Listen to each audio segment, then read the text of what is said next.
Good morning मित्रांनो, शुभ सकाळ सगळ्यांना. खूप दिवसाच्या प्रतीक्षेनंतर आमच्या गॅलरीतल्या कुंड्यांमध्ये थोडीशी मेथीची भाजी आलेली आहे आणि एक कारल्याचं वेल आहे, त्याच्यावर एक कारलंसुद्धा छोटूसं कारलं आलेलं आहे. तर मी आज ते तोडते, आज कापून ठेवते आणि उद्या ह्याची भाजी करून घेणार आहे. फक्त जिरे मोहरीची फोडणी दिली आणि टाकून घेते, एवढंच कारलं एक ते पुरतं. कालच कारलं कापून त्याला मीठ आणि लिंबू लावून फ्रीजमध्ये ठेवून दिलं होतं आणि आज सकाळी करायला घेतलं. खायला मी एकटीच आहे, मला एक कारलं बास होतं. विकत आणायचं टेन्शन आता माझ्या पाठीमागे राहिलेलं नाही आहे, कारण माझ्या वेलीला आहे ना एक कारलं तरी लागतंच. थोडासा मीठ मसाला टाकून कारलं फ्राय करून घेतलेलं आहे. ठसका उठलाय बघा कसा. आमरस थोडासा, थोडी मेथीची भाजी आहे आणि कारलं. आता मी हे सगळंच कारलं घेणार आहे माझ्यासाठी.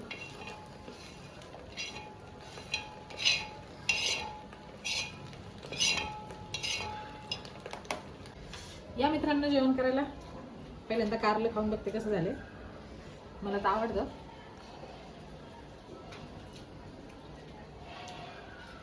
टेस्टी झालं. घरच्या बाल्कनीतलं कारलं आहे, खूप छान झालं.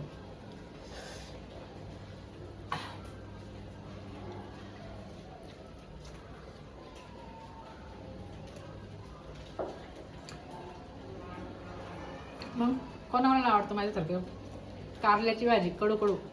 चलो बाय.